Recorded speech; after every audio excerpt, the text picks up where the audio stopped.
Marvel Legends is a line I don't really talk about that much, as you can probably tell because this is the second video I'm making about it.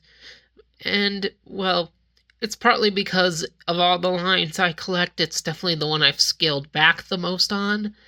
And, well, most releases I don't have that much to talk about to want to make a video about, although maybe I should have made a video about Icarus here, because that way Hasbro could know that there are buyers out there who want more Eternals. And if you're really dedicated to giving us comic book versions, then I will be interested in seeing if we get any more in the future. But once in a while they do something, and I really feel like I gotta talk about it, and that is, of course, this big boy right here with the Marvel Legends 2024 Hulkbuster. Something I bought because I consider Iron Man to be one of my favorite Marvel characters, mostly because of the Armored Adventures cartoon that came out around the time of the first movie. I really loved that cartoon, and yeah, of course, the MCU Iron Man is great, but I mostly would consider my personal Iron Man fandom as a result of that cartoon. I haven't found my comic run yet for Iron Man. A lot of Marvel characters especially, and some DC characters I'm trying to find, like, my run that I want to be the comic run that I have read and understand, but I haven't really found an Iron Man one that interests me yet. But the Hulkbuster is awesome, and I have wanted a Hulkbuster figure in my Marvel Legends collection for a while now. I haven't gotten any of the MCU versions, and then they announced a new comic book version, and I was like, yeah, this is a figure for me, and wow, this is a great figure. Like, and I wasn't expecting a lot here. Like, I didn't think this was gonna be bad at all, but like, this is a heavy figure, and a big one too. And I always forget how big the Hulkbuster armor really is, because, like, let's just get this out of the way and bring in my Hulk. And it's like the standard modern comic book Hulk mold, and, like, look at how much taller it is. Whew. That is huge, and I am not kidding when I say this guy is heavy. He weighs a lot. Like, I wouldn't be surprised. I don't have a proper scale to weigh these guys on, but I would not be surprised if he was like twice the weight of this Hulk. That's how heavy he feels, and it feels good. It feels nice and hefty, so you can have him coming in and beating down your Hulk, doing Hulk busting, as the name implies. And this is based off a particular run from the 2000s. I think it's the Extremis run, because they just did an Extremis Iron Man armor, like that era. I think this is that era's Hulkbuster, is what it is, but it's close enough to the generic Hulkbuster. I don't feel like there's a problem with me getting this version, even though this is my Iron Man in my Legends collection. I don't care anyway. I mix eras.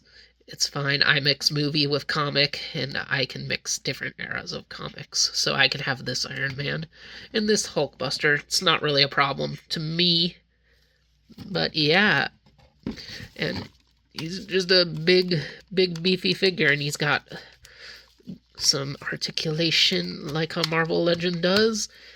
Standard hips and nice swivels here at the boots, and look at that beautiful wiring detail there in the thighs. Very nice. And here you can see that it's got this honeycomb pattern in his hips. It's got the double jointed knees, which is cool to see. Got softer pieces here for this weird little armor on the shins.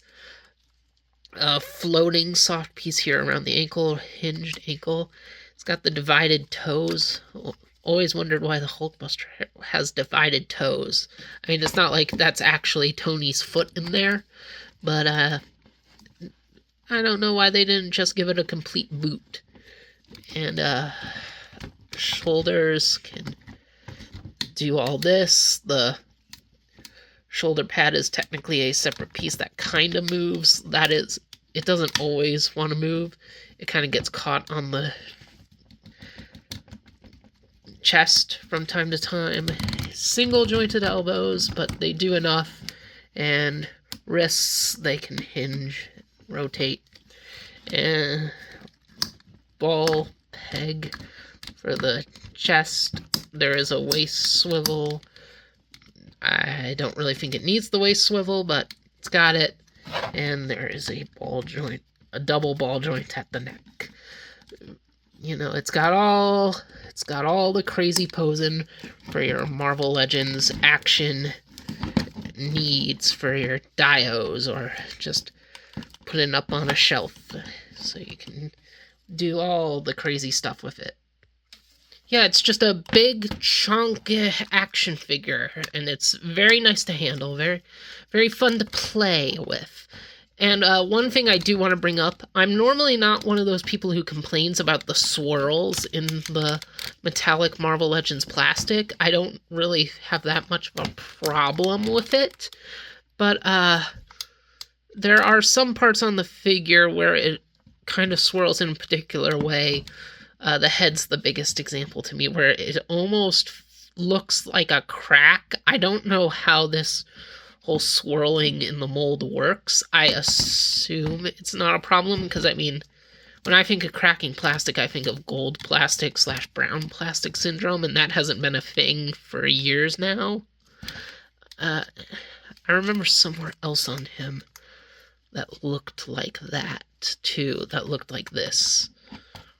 When I got him out of the box. Where is it? Where is it? Where is it? Where is it? I think it's on one of his arms. Maybe not. Not that arm.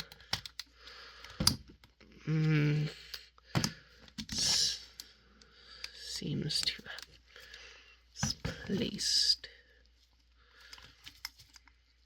Yeah, like, aside from the one on his head, I can't even point out where any of them are anymore. Actually, wait a minute. I think it's kind of got one on the leg here. But, like, there's not that much of it, and it's all in pretty unnoticeable places. Like, the most obvious one is the one on the back of the head, and even then, it's very rare that I'm even going to be looking at that part of him when just messing around. And, yeah, it's a pretty interesting figure, pretty fun. Just to have this big chunky thing. Obviously, since it's a Marvel Legend, it doesn't have any crazy play features, but it does have extra pieces. And when you get this guy out in box, he's packaged with these parts broken off, but there's detailing here. I don't know if this is, again, accurate to a scene this version of the Hulkbuster went through in the comics, but it's got a bunch of tech details of, like, this whole spinal section here, and the internals of the reactor with some beautiful white paint. And the fact that they went out of their way to paint this, I mean, it's probably because this is how he's packaged, so you're going to see him like this on the box, but this, it makes me feel inclined that he must have actually looked like this in the book. And yeah, like, the pieces just, like, clamped together. Okay, like, they've never popped off when playing around with him, like, and when I say popped off, I mean, like, exploded, but they have come loose a little bit. Like, I've had to readjust bits of them. And the gray stacks on the back are separate, and, you know, it's the whole rounded but flat on one edge thing, so you know which one is which. So just put that back on, and boom. You just got your regular Hulkbuster Iron Man ready to bust some Hulks. And he does come with interchangeable hands, so instead of the closed fists, he can have some open ones, so he can do some repulsor blasting.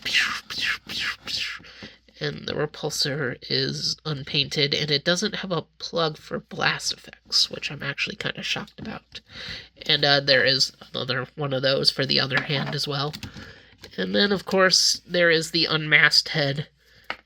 So, just pull off the helmet, and you can see big gray section of wires to imply protection for Iron Man, and there's this neck peg, and I think this is supposed to be the front of the neck, this bit with the lining. So I mean, it gets covered up when you have the helmet on, but when you want to do an unhelmeted Tony, gotta line that up. And there you go. And it looks so ridiculous this way, being unhelmeted. But I kind of like it. It's kind of funny this way. You can just have him pose this way. I prefer it with the helmet on, but I do think there's some novelty to this. Just having him bounce around, have him next to your other Avengers being like, yeah, look at me. I'm Iron Man and I'm big. It's very silly. Let's bring in Hulk again, just for more comparison. And bring back Icarus, just for the heck of it. And also, just because I have her under the desk, Kamala, the MCU version, because Miss Marvel is my favorite Marvel comic. And my comic book one is upstairs with all the other legends, but I have this movie one down here. Just for extra comparison. And let's bring in classic Iron Man for more size comparisons. Yeah, and Hulkbuster towers over them all.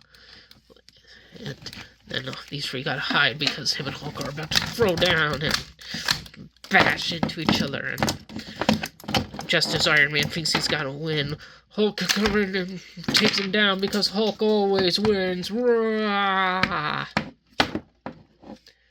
Except that's not what Marvel collectors want to hear. Legends aren't meant to be played with. They're meant to be put on a shelf forever. And one of the cylinders fell on the floor.